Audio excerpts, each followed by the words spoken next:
assistant? He's the regional officer that time, sir. Regional Officer, sir. officer? Yes, sir. What is Regional director. huh? Regional director. Anong function niya? Anong... Siya pong siya pong director, sir, ng Hlurb at that time, sir. He's the one who approves? Yes, sir. He was the one who gave the go signal? Yes, sir. Where is he? He's dead, sir. Patay na? Retired. and- Deceased. How about Engineer Julius and Engineer Annabel? Retired na, sir. They're all Yes, retired. sir. Okay. Now, magkano nitong si Alfredo at saka si Julius? Sir.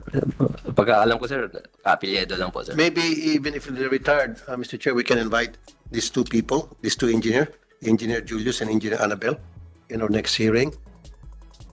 In our next year hearing.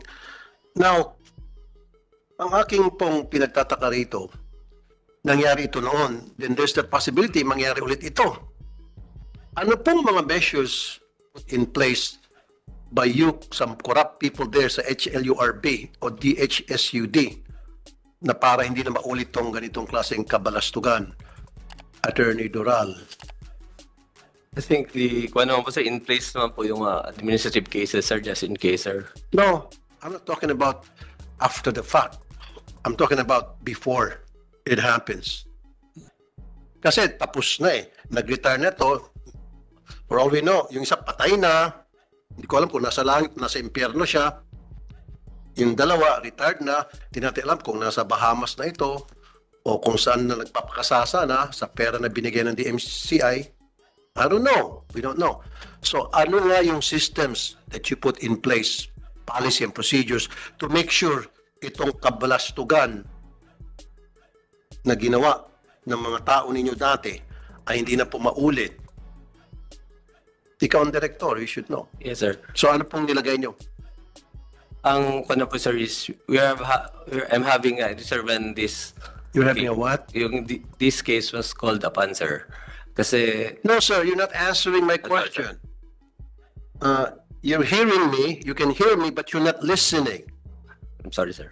For the end time, anong proseso, polisiya, takalan, ang inyo pong inilatag, nang sa gayon, hindi na po mangyari ito. Kasi ang binabanggit mo after the fact, meron kasi kayong mga sanctions, discipline.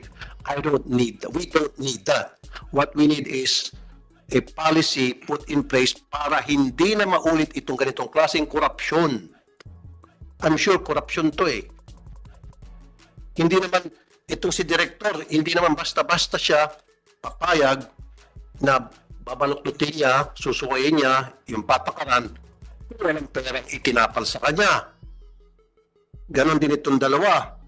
May perang itinapal. Kung magkano, sila nakakaalam.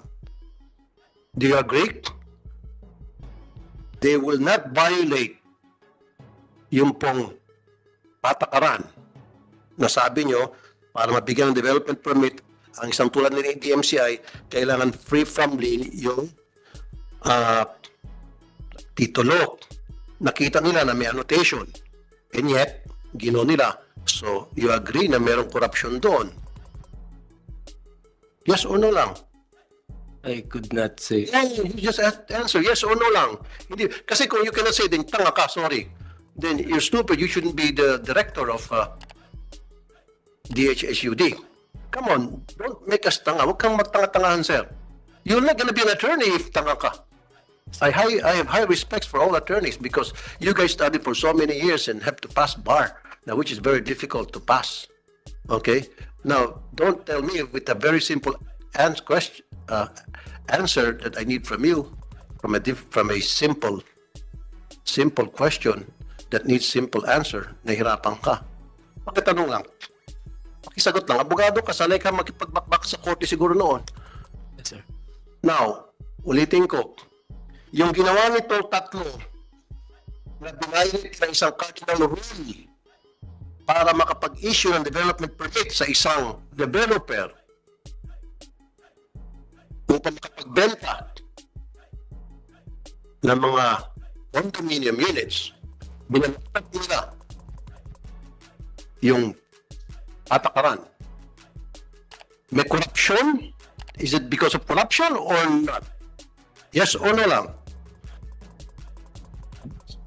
May corruption doon? Sir, May sir, sagutin mo lang, meron wala lang. Meron wala lang. Hindi, don't say na I don't know. Kasi kung hindi, baka ipakulong kita sa baba. Kasi niloloko mo kami. Can we put them under oath, Mr. Chair?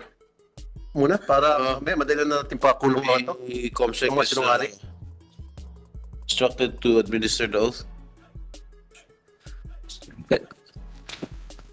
Bago mo sagutin, mag-oath ka muna. Can we ask the DSOD representatives to just stand up? Isod. Please rise. Warning muna, no? Bago kayo mag-oath. Tulad sinabi ni Mr. Chair, Paskong Pasko, doon kayo nakakulong sa baba. Kung kailangan namin gagawin yan, sa ngalan ng katotohanan, sa ngalan ng taong bayan, and we will not hesitate to do that. Please raise your right hand. Do you swear to tell the truth, the whole truth, and nothing but the truth before this inquiry of the Committee on Labor? Please say yes. Yes. Okay, please be seated.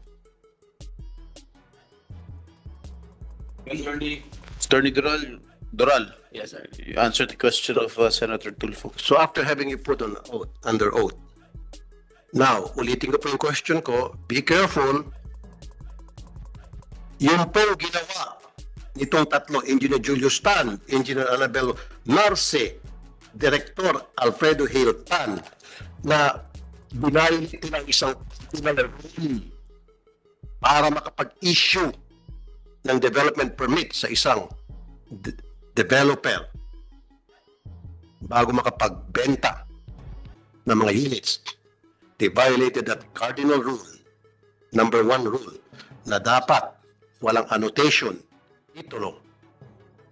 Nakita nila may annotation and yet they still went ahead.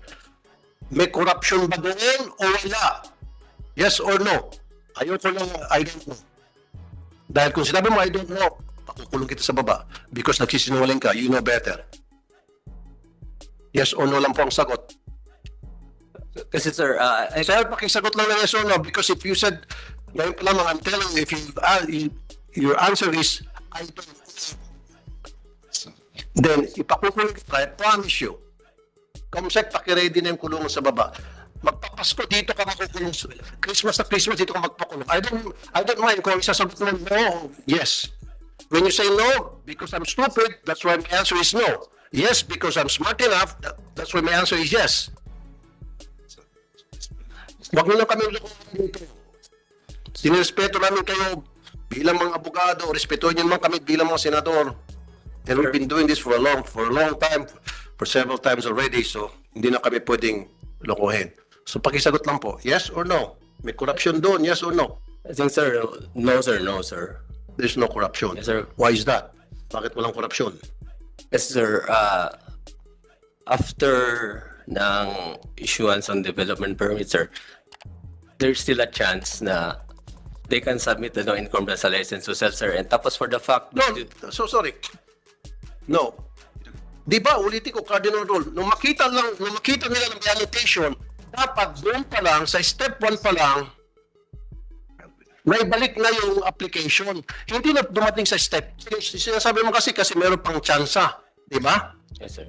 O ano yung tsansa na yun? Yes sir, so based on our record sir, yung notice of lease pendants pa lang po is. Notice, hindi pa siya convert for our record sir. Not, Oo nga, sir. Di ba may step yan? yes sir. Sa first step lang, nakita nyo na agad na may annotation, sana hindi ka na tinanggap yung application. Di ba? Yun yung sinasabi ko. Before that, I'd like to acknowledge the presence of Senator Robin Hood Padilla. So there is corruption. That's my opinion. Salwat sa tanga mong opinion. Your opinion is so tanga. Kaya ano kung bakit ka naging director o nagtatanga-tanga ka lang. With the, Sa magkano kadahilanan. with the permission of Senator Tulfo, Attorney Doral, if you were in the shoes of sino yun? Mr. Tan, who passed away, okay, when he was director, would you approve the development permit citing the circumstances regarding the land dispute? Are you going to, if you were the director who who's approving this development permit, are you, at that time, aprobahan mo ba, bibigyan mo ba sila ng development permit? Hindi po, sir. Hindi. Hindi po, sir. Contrary to what your predecessors, itong sila Mr. Tan and the rest of the names that you mentioned. Yes, sir. Why? Yes, sir. Nasa ako naman. Because there is a land dispute. Yes, sir. Bakit inokaya nung mga nakaraang opisyal? I don't know what's there So? on that, sir. So why don't you revoke it? Do you still have the power to revoke the issuance of the development We permit? can issue a cease and desist order for them to stop selling, sir. Parang ganun, sir. Nag-order na kayo to stop selling? We sent already a notice to them. To stop selling? Usually, sir, we have due process. Sir. Why don't you order them to stop selling the units?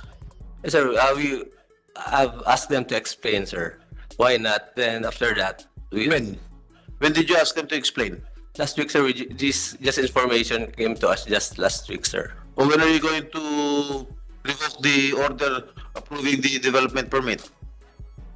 We have issued already, sir. So we've give them the DMCI time to make an explanation. So part How po, many days?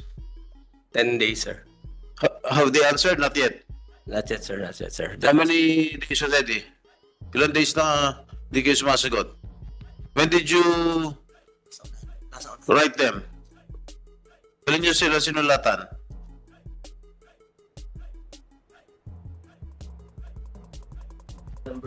We wrote them December 6, sir. December 6. So it will lapse on December 16. Yes, sir. Are you preparing your letter? We haven't received the letter yet, Your Honor. Registered mail po, sir. Ha? We sent it through registered mail, sir. Registered mail. Ano na ngayon? December 11 na ngayon. Wala pa, sir, kaming natatanggap. If you have to submit, Your Honor, we will going to comply immediately. We can have them also receive na personally, sir, if ever. Where is the evidence that you mailed it by yung registered mail? Imposible naman din lang matanggap. Hindi pa, we haven't attached it yet dito, sir. Sa record, sir. Nasa records pa po namin. Nasaan? Pakita nga dito.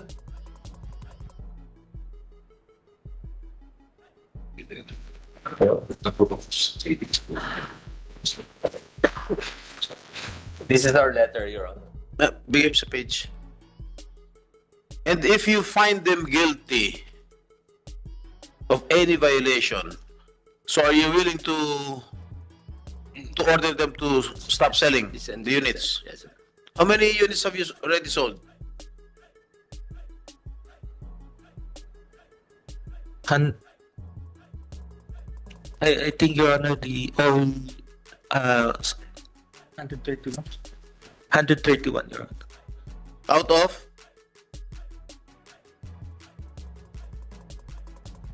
Hindi naman ito eh. Check your... Nasaan yung, hindi nyo ba kinuha ng picture na niregister nyo? So, Sulat ito eh, pa. yes po, yan po yung pinakuha namin, sir. You show this to them kung meron sila natanggap.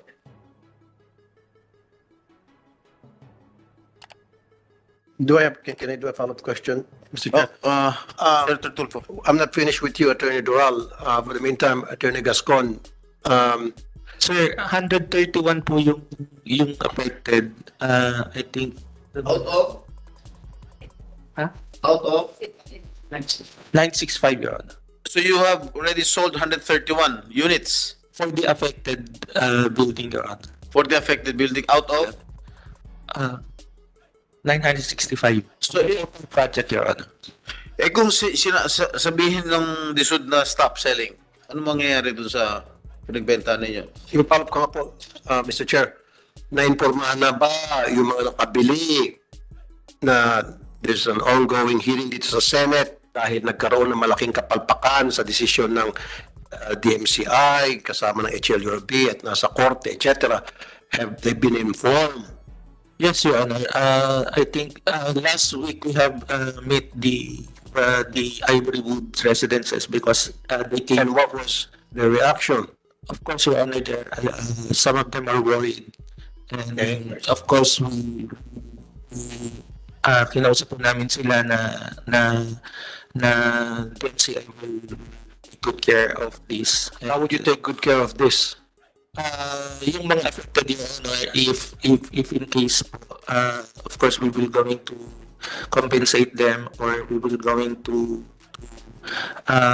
whatever they paid, we will going to return it to them, Your Honor. Reimbursed. You will reimburse the owners, correct? Yes, Your Honor, the affected. I-reimburse nyo. Kung wala na sila mga kukontirahan, paano? Permission itong ginawa nyo. In the first place, even before the Senate hearing started, you knew for a fact that there was a land dispute, okay, that is pending before the courts. In fact, your results is adverse to your company. And why did you still start selling these units to these buyers? Kawawa naman ito mga bumili ng units ninyo. And now you're telling them, pagkatapos pagka-adverse yung ruling sa amin, kukompensate nyo. Halimbawa ako bumili. Ano natalo kayo? I-compensate nyo ako. Wala na ako ibang tirahan. Saan ako pupunta? Saan ako titira? One of the ways that we're going to Your Honor, is, of course, we will look into them we will offer them another place to Kung di sila pumayag, that's we're going to discuss it for kasi ang problema ninyo, ang lalakas ng loob ninyo, nagbebenta kayo ng mga units na alam nyo na may kaso pa. Parang nakakasiguro kayo na makakakuha kayo ng favorable ruling sa korte. Ang lakas ng loob ninyo. That's why I want the presence of Konsungi here. Because you guys cannot answer.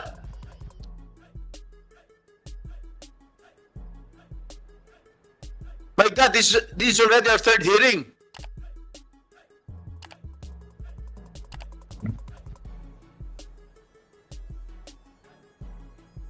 You are praying for a favorable decision from the court? Again, what if adverse yung ruling sa inyo? You want to answer, Mr. Austria? Yes.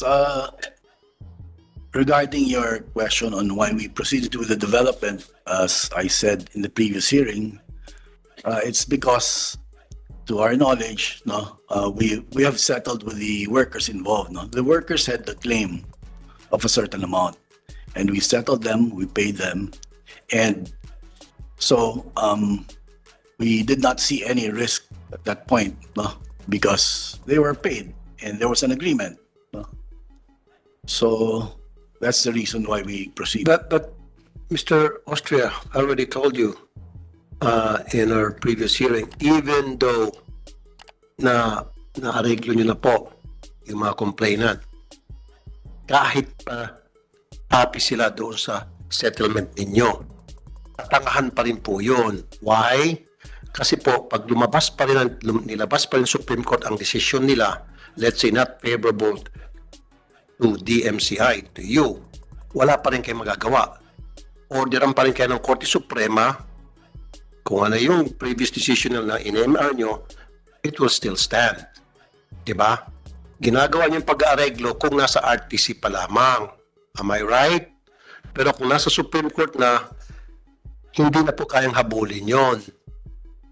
Sabi ko nga sa inyo, kahit na na-areglo yung complainant, what if sinabi ng Supreme Court, ang desisyon namin ay yung loting yan lahat, ibibigay sa mga complainant.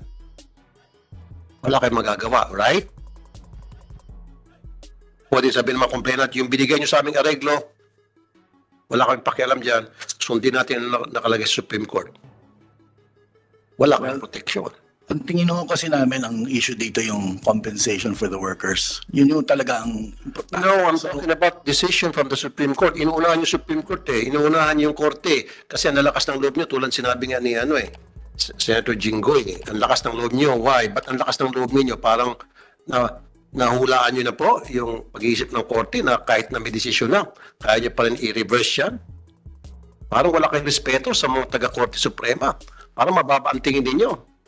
Hindi naman po. So dapat, habang nililitis yung kaso, wala muna kayong aregluhan. You wait for a final decision. May order yung Supreme Court po na i-areglo with the workers po.